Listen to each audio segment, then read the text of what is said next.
नमस्कार प्रिय छात्रों। कक्षा 10 गणित भाग 2 लेके आया हूँ, जिसमें आज हम समांतर श्रेणी के कुछ और प्रश्न भी डिस्कस करेंगे। यदि आपने इसका भाग 1 नहीं देखा है तो कृपया करके पहले इसका भाग 1 देख लें, उसके बाद भाग 2 पर आए। तो इसमें हम पहला प्रश्न लेते हैं।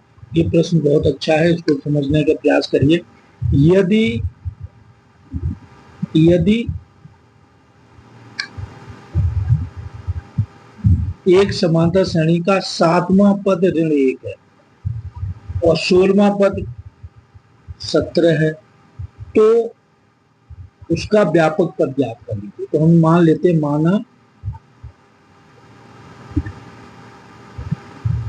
माना प्रथम पद बराबर ए, सारवंत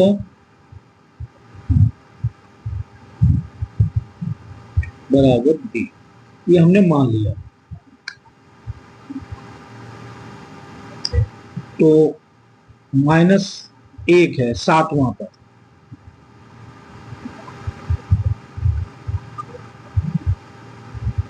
पद, बराबर -1। तो ये हो जाएगा a + 7 - 1 इंटू b बराबर -1 और a बराबर 6d। ये पहला समीकरण। और 16वां पद 17 है, तो 16वां पद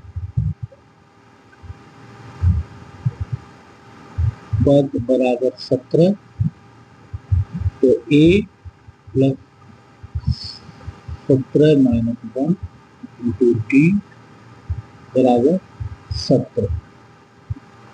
तो ये आ गया a + 16d बराबर 17। ये दूसरा समीकरण। तो सबसे पहले इन समीकरणों को हम हल करें। ठीक है, कैसे हल करेंगे इधर देखिए। a + 16d तो पहले लिखेंगे 16d बराबर 17। ये दूसरा समीकरण। और दूसरा है a + 6d बराबर -। अगर हम इसमें से घटाते हैं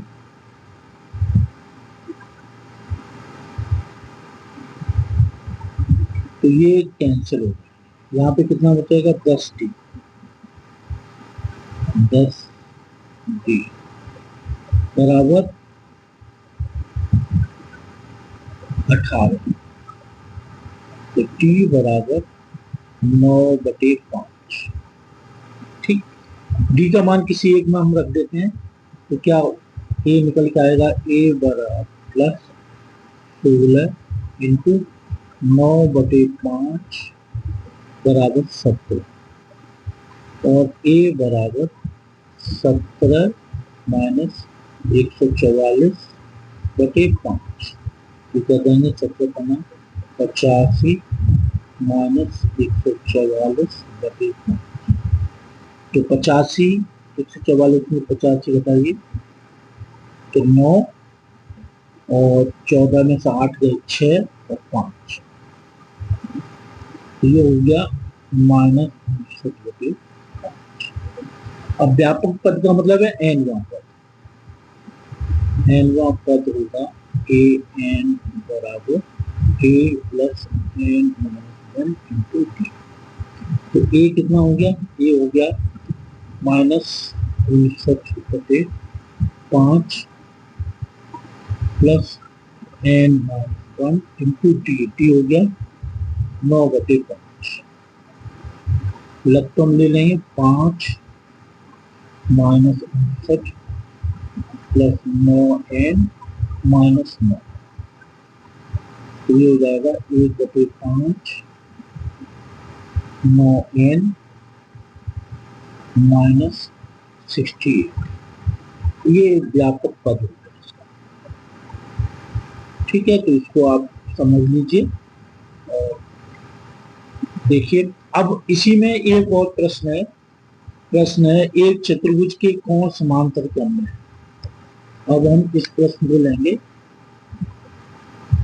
और इसको हटाने के प्रयास करेंगे। इसको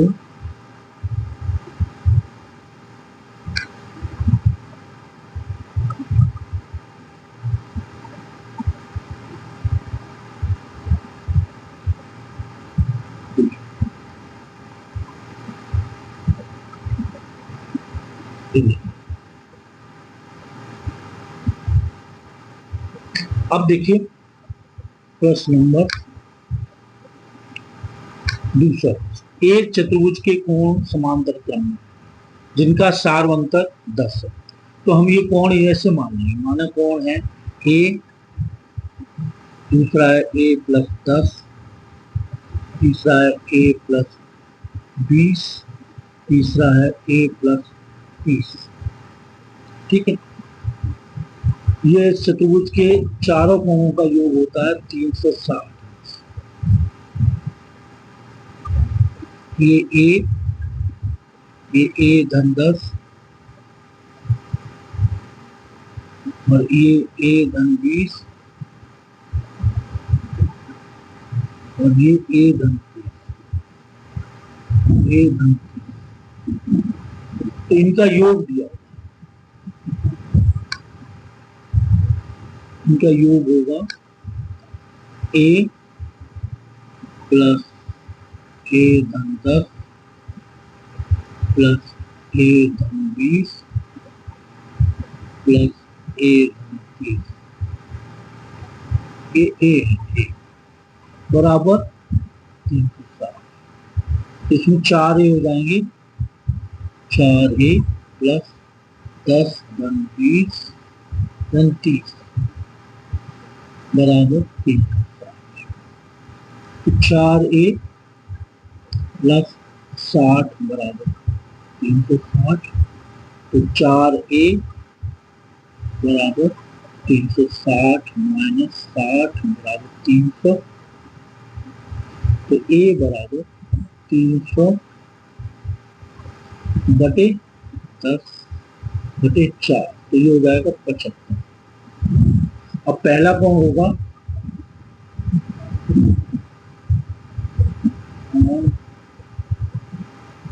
75,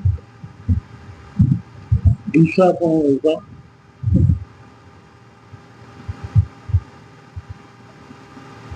75 धन 10 बराबर 50। तीसरा कोण होगा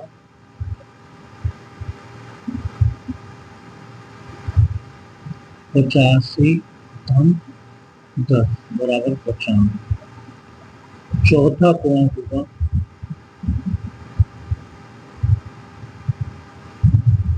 95 धन 10 150। अगर हम इनका योग करें तो योग 0 7 0 7 और 9 और 8, 9 और 8 17, 17 और 26 की 6 और ये 3।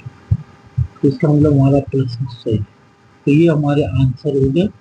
अच्छा क्वेश्चन था और इस पे आप स्टार लगा दें। ठीक है, तो मैं समझता हूँ ये प्रश्न आपका समझ में आ गया होगा। अब हम आगे बढ़ते हैं। आगे एक और प्रश्न लेते हैं, ये भी बहुत अच्छा सवाल है, इसको भी थोड़ा समझने का। 4 पद समांतर श्रेणी में हैं, यदि इन पदों का योग 50 है तो सबसे बड़ा पद और सबसे छोटे पद का 4 गुना है। तो इन पदों के मान की गणना कीजिए। ठीक है, 4 पद हमने माने हैं, तो इसमें हम क्या करेंगे, पदों को हम कैसे लेंगे, ऐसे लेंगे, ए माइनस डी लेंगे और ए लेंगे ए प्लस डी। यहाँ पे हम लेंगे ए माइनस 3d और इधर लेंगे ए प्लस 3d। इस तरह से लेते हैं। ठीक है, इनका पदों का योग 50 है, हमने ये मान लिया। जब 3 होते हैं तो हम लेते हैं एक लेते हैं a माइनस डी और एक लेते हैं a माइनस 2। इस तरह से हमने पद ले लिया। इनमें सार्वंतर है वो 2d है, इनका अंतर 2d, इनका अंतर 2d, इनका अंतर 2d। इनका योग दिया हुआ है a minus 3d plus a minus d plus a plus d plus a plus 3d बराबर 50। तो जब हम इनकी ब्रैकेट खोलेंगे तो ये कैंसिल हो जाएगा, इससे ये कैंसिल, इससे ये कैंसिल। तो 4a बराबर 50, a बराबर 25/2। ठीक है, सबसे बड़ा पद और सबसे छोटे पद का 4 होगा। सबसे बड़ा पद ये है तो दूसरी शर्त लग जाएगी a प्लस 3d, इसका 4 होगा माइनस 3। ठीक है, तो इसमें a plus 3d 4a minus 12d, इनको आप इधर ले जाएं तो इधर तो 0 हो जाएगा।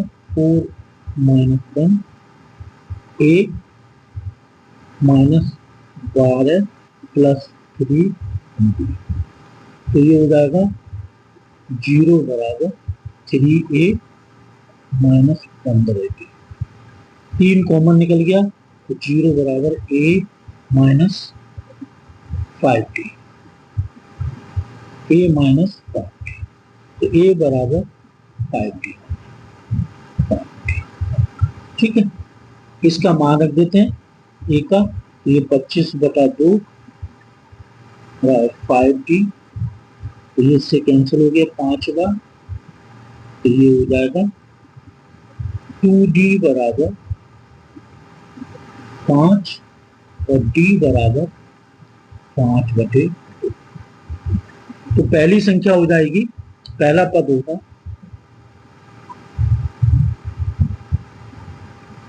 a माइनस 3d बराबर a कितना है, a है हमारा, यहाँ से a इसमें हम मान रखेंगे a का, तो ये d निकल आएगा। a है 25/2,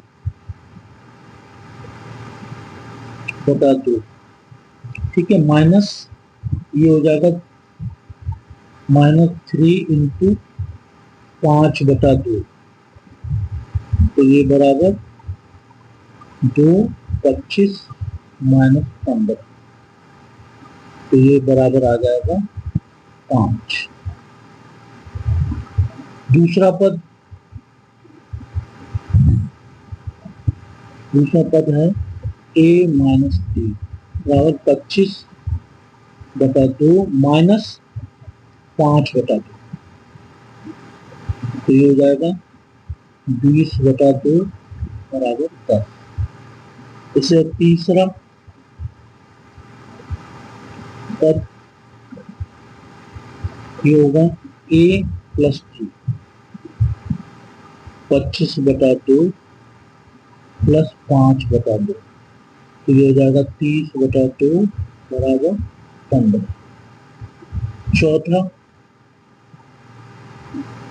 पद होगा a प्लस 3d 25/2 प्लस 25 और ये हो जाएगा 15/2, ये 40/2 बराबर 20।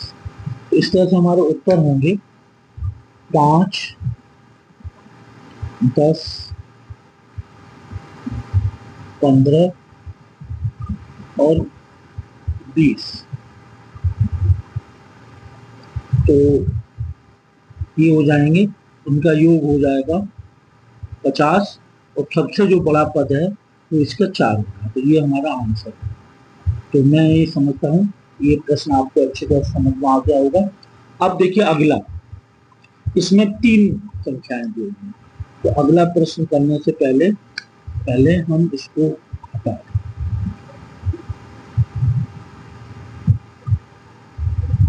इसमें 3 संख्या है।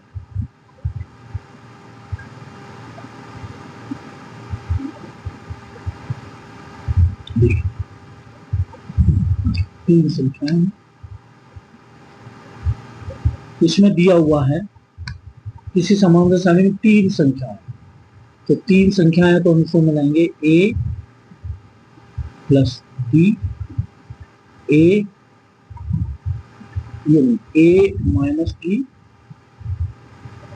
a और a प्लस। पहली क्या शर्त है? पहली शर्त है इनका योग दिया हुआ, योग दिया है 12, तो a minus b plus a plus a plus b बराबर 12, पहली शर्त। तो इसमें क्या होगा? इसमें d से d कैंसिल होगा, 3a बराबर 12, तो a बराबर 12/3, तो a बराबर 6। ये और यदि उनकी तृतीय घातों का योग, उनकी सबकी तृतीय घातों का योग, मतलब a minus b plus a cube plus 2 बराबर 288, तो ये हो जाएगा a cube minus b cube minus 3ab a minus b plus a cube plus a cube plus b cube plus 3ab a plus b बराबर 288। तो देखिए D cube से D cube cancel, solve करेंगे तो 3a क्यूब आएगा और minus 3ab a minus b minus a minus, इससे cancel हो जाएगा बराबर 2a8 और 3a cube minus 3ab into minus 2d बराबर 288, तो 3a cube plus 3ab square और 2a 3 से 9। अब देखिए इसमें मान रखो 4 का क्यूब प्लस 4, इसमें 3ad इंटू 2 भी हो, तो इंटू 2 डी स्क्वायर बराबर 90, तो 8d स्क्वायर बराबर 96 माइनस 64, 8d स्क्वायर बराबर, इसमें बताएंगे 32, तो d स्क्वायर बराबर 32/8 बराबर 4, तो d बराबर 2। तो संख्या क्या क्या होंगी इसमें? a माइनस d, तो ये हो जाएगा आपका 2 और a बराबर 2 और a प्लस d बराबर 6। तो इस तरह से ये हमारा उत्तर निकल पाया। अब हम आगे बढ़ते हैं और अगला प्रश्न देखते हैं। ये भी देखिए, ये भी अच्छा सवाल है और इसको हम पहले समझने का प्रयास करें। 3 समानांतर रेखाएं श्रेणी में है तथा इन संख्याओं का योग 21 है। पहली संख्या तीसरी संख्या के गुणनफल दूसरी संख्या के से 6 अधिक है, इन संख्याओं को ज्ञात कीजिए। तो हम मान लेंगे माना संख्याएं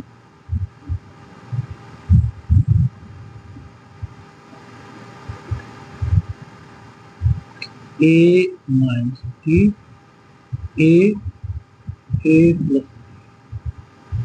तो इनका योग जो दिया है वो दिया है 21, तो a minus b plus a plus a plus b बराबर 21, तो इससे ये कैंसिल हो जाएगा और a बराबर आ जाएगा 21/3 बराबर 7। फिर दिया पहली और तीसरी संख्या का गुणनफल, ए minus D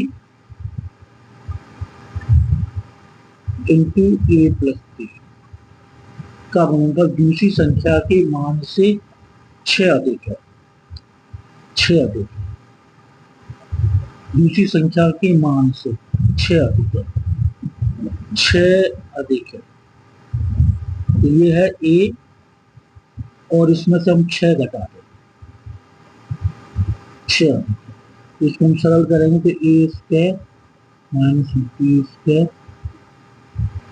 minus A minus 6 बराबर 0। ए का मान आ गया 7, तो 7 का वर्ग हो जाएगा 49 minus D square minus 7 minus 6 बराबर 0। तो 49 में से 13 गए तो कितना होता है? 49 में से 13 गए तो ये बचे 36। तो 36 माइनस डी स्क्वायर बराबर 0। तो डी बराबर आ जाएंगे √36। तो डी बराबर आपके 6। तो संख्या क्या क्या होंगी? संख्याएं होंगी ए माइनस डी बराबर 7 6 बराबर ए, और एक होगी ए बराबर 7 अर्थात 7। दूसरी होगी ए धन डी बराबर 7 धन 6 बराबर 13। ठीक है, तो ये संख्या होंगी। तो उत्तर हो जाएगा ए 7 13। ये हमारे उत्तर हैं। ये भी प्रश्न बहुत अच्छा था। और अब हम आगे बढ़ते हैं और आगे हम देखेंगे कि उसमें जो इम्पोर्टेंट क्वेश्चंस हैं उसके लिए सूत्र जो हमने उपयोग किया वो था, एक तो था ए बराबर टी एन बराबर ए एन बराबर ए प्लस एन माइनस 1 इंटू 2, इस सूत्र का उपयोग किया। दूसरा हमने उपयोग किया n1 पद के लिए, एक दूसरा उपयोग किया ए माइनस 3 और ए प्लस 3 अगर 3 संख्याएं हैं तो इस सूत्र का उपयोग हमने किया। 3 संख्याएं अज्ञात और एक हमने किया A minus 3d A minus D A plus D और ए प्लस 3d, इसका उपयोग किया जब हमें 4